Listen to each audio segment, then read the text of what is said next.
We are surrounded by performative romance. Staged couples, filtered perfection, and impossible expectations make modern relationships feel like a brand rather than a connection. This frustration with artificial romance has existed for over 400 years.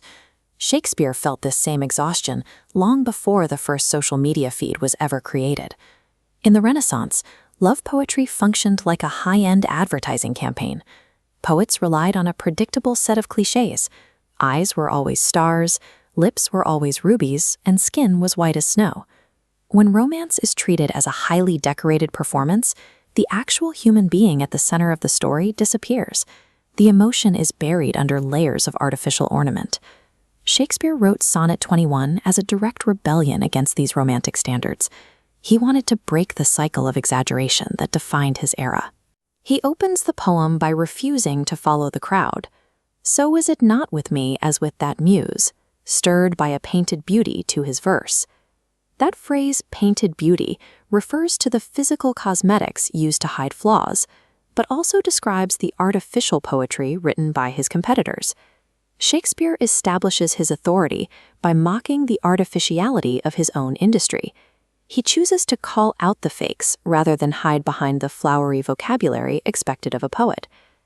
As we move into the second quatrain, Shakespeare's tone shifts from critical to sarcastic.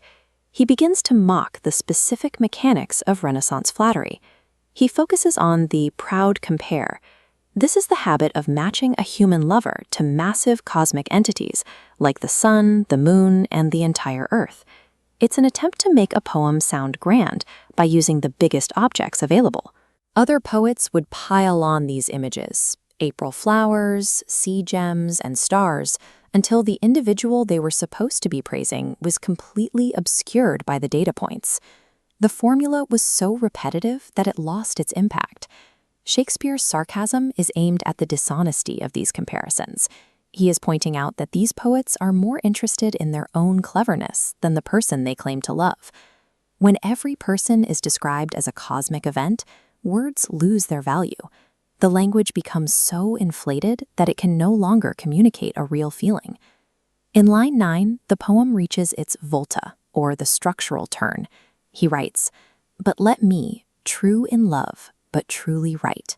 He drops the sarcasm and makes a commitment to honesty. Shakespeare then makes a surprising admission. His lover is not so bright as a star. By comparing an ordinary human portrait to a celestial deity, we see his strategy. He refuses to pretend his partner is a glowing, superhuman being. This approach flips traditional poetry on its head. Most writers of his time were trying to turn humans into gods. Shakespeare is busy proving that his lover is a human being. He believes that stripping away the fantasy is the only way to protect the relationship.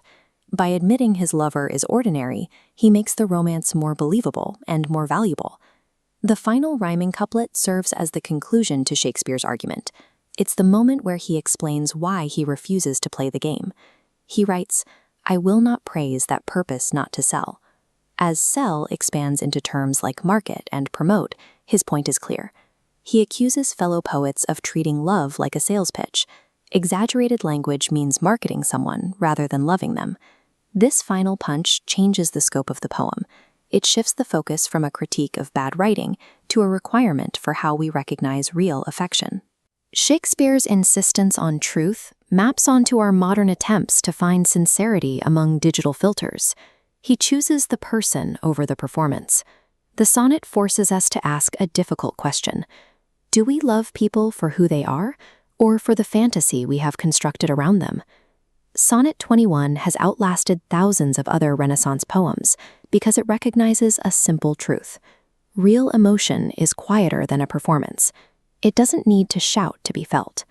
Genuine affection does not require impossible metaphors to prove its worth. The truest and most powerful words are simply the honest ones.